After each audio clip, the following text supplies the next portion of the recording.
Hi guys, so today's video is going to be your underhyped science fiction recommendations. I've been wanting to get more into science fiction, but I think most of us when we're trying to get into a new genre or a genre we don't read as much of as we would like, we know of all the big names. We know of Dune, we know of Foundation, we know of those ones, and I sometimes want to read the ones that aren't talked about as much. So I asked all of you, hey, what are your little hidden gems in science fiction? And that's what we're going to be chatting about today. Before jumping into your recommendations, I am working with Wattpad Books for this video. They are kindly sponsoring this video. I think it is amazing that Wattpad Books is starting to have their own form of publishing. I think that the more that people have as far as options go for telling their stories, the better. It makes it so that you have more freedom to decide how you want to go about releasing your story to the world. And this particular book that I'm going to be talking about would be Downworld. The release date for this one is March 30th, but it is available for pre-order now. So I'll have all of the details in the description bar down below, but it sounds so cool. It sounds like this really awesome genre bender thriller. So it is science fiction, but it's got aspects of Stranger Things and Coraline in it, but it's kind of got this mystery aspect as well. The kind of tagline on the back says, "Would you destroy another world to save your own?" And then the more in-depth synopsis says, East Township High School sits upon the site of an old military base. For years, students have whispered in the hallways about a series of doors hidden deep within the school. Doors created by the military that led to multiple timelines and realities. Doors that lead to a place called Downworld. As a new kid in school and still reeling from the unexplained death of her brother Robbie, Marina O'Connell is only interested in one thing, leaving the past behind. But a chance encounter with the handsome Bradley Picelli changes everything. He will lead Marina to a startling discovery that Downworld is real and the past, present, and future are all falling out of balance. Brady is determined to help Marina discover what really happened to her brother. However, what is taken from one world must be paid for by another, and Marina is about to discover that even a realm of infinite possibilities has rules that must be obeyed. I'm really excited. I think it sounds so cool, very edge of your seat, action-packed, lots of twists and turns. So I'm really pumped for this one. I've been wanting to get into thrillers also recently, so I feel like this is going to be the perfect one for trying to jump into both science fiction and thrillers. Jumping into your underhyped science fiction recommendations now, I noticed that a lot of the ones you recommended were not necessarily popular here on BookTube, but then when I went to look them up, they are very popular outside of BookTube. So I really tried to find ones that didn't have very much recognition, it seemed like, anywhere, that didn't have a whole lot of ratings. And that's very true of this first one, which has under 2,000 ratings, and that would be The Lost King. The synopsis for this one is brief, but it says, as a corrupt commonwealth rules the galaxy through the might of its armies,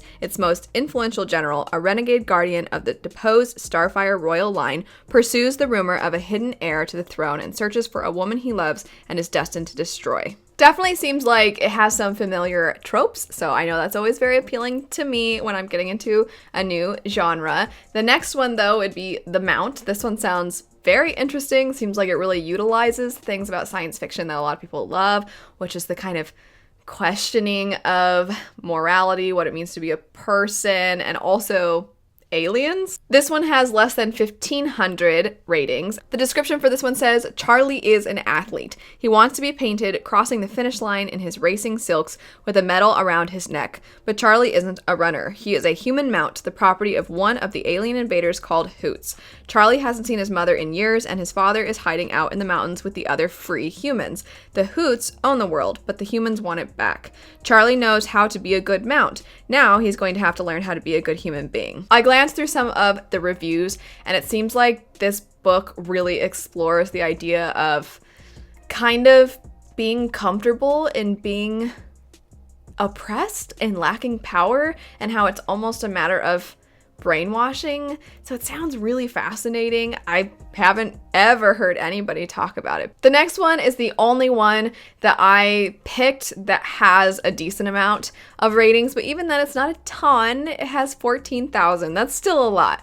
But compared to something like Foundation or Dune, you know, is definitely on the lower end. The reason I still wanted to mention this one though is because One of you who recommended it said it's got a decent amount of romance, and I know that sometimes people are looking for that in their story, so I wanted to include one that the romance was definitely a part of it. Synopsis for this one, though, says that Debbie Morris isn't your average mercenary. She has plans, big ones, and a ton of ambition. It's a combination that's going to get her killed one day, but not just yet. That is, until she gets a job on a tiny trade ship with a nasty reputation for surprises. The Glorious Fool isn't misnamed. It likes to get into trouble, so much so that 1 year of security work under its captain is equal to 5 years everywhere else. With odds like that, Debbie knows she's found the perfect way to get the jump on the next part of her plan.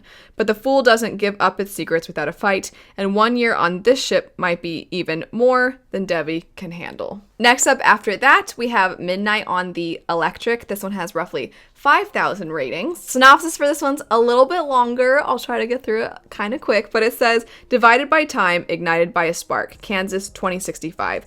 Adri has secured a slot as a colonist, one of the lucky few handpicked to live on Mars. But weeks before launch, she discovers the journal of a girl who lived in her house over 100 years ago and is immediately drawn into the mystery surrounding her fate.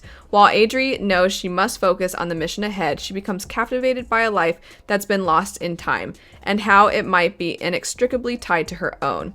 Oklahoma, 1934. Amidst the fear and uncertainty of the Dust Bowl, Catherine fantasizes about her family's farmhand and longs for the immortality promised by a professor at a traveling show called The Electric. But as her family situation becomes more dire and the suffocating dust threatens her sister's life, Catherine must find the courage to sacrifice everything she loves in order to save the one person she loves most. England, 1919. In the recovery following the First World War, Lenore struggles with her grief for her brother, a fallen British soldier, and plans to sail to America in pursuit of a childhood friend.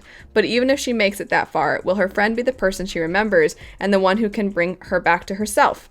While their stories span thousands of miles and multiple generations, Lenore, Catherine, and Adri's fates are intertwined. My dog Luna is joining us for this next one, which would be Requiem for a Ruler of Worlds. This one has hardly any ratings. It has under 500. The synopsis for this one is short after that really long one. Kind of nice. But anyway, this one says, minor Terran bureaucrat Hobart Floyd has been left a mysterious inheritance by a ruler of an empire located many light years away. Earth's government is broke and its functionaries want Floyd to collect the money. To make sure he succeeds, they blackmail a brash young spacer named Alacrity Fitzhugh into shepherding him on a dangerous interstellar quest. The last one on this list is called the Caphanon. It has less than 800 ratings, but the average rating is very high. It is 4.47. And the synopsis for this one says, a split-second decision to save a civilization, another decision to give it away. Captain Ikatia Serrato has spent her career fighting the Veloth, who view less advanced civilizations as fuel for their empire. The choice between saving her ship or a world under attack is easy. The choices that come after are harder. Lancer Andira Tal, the leader of Alcea, believes her people are alone in the universe until a gigantic spaceship crashes near her capital city. Now she is thrust into a struggle between two powerful forces, and her planet is the prize. With a civilization and the galactic balance of power at risk, friendships and alliances may not hold against betrayal. Honor is easy when the stakes are low. So many of these sound so good, so thank you everybody who submitted your underhyped science fiction recommendations. That last one though, that sounds so my thing. I love when people have to make these big decisions, like do I protect the people I love or do I save the whole world? And you're like, you gotta save the whole world. But also, I like when it's difficult to make that decision. That just sounds so good, and seeing the really high ratings is really promising. So I'm excited for all of these. I think all of them sound fascinating. Thank you again to Wattpad Books for working with me for this video. A reminder that the release date is March 30th, but it is available for pre-order now, so I'll have all the details for it and the other books mentioned in this video in the description bar down below. If you're interested in some underhyped fantasy recommendations, I do love fantasy, so I will leave my video for that in the description bar down below. But if you have more for science fiction beyond just the ones that were mentioned here, feel free to leave those recommendations. The more that people can find those in the comments, the more options people will have. But anyway, thank you so much for submitting, for watching. Thanks to Wattpad Books. I hope you all have a lovely rest of your day, and I'll see you later. Bye.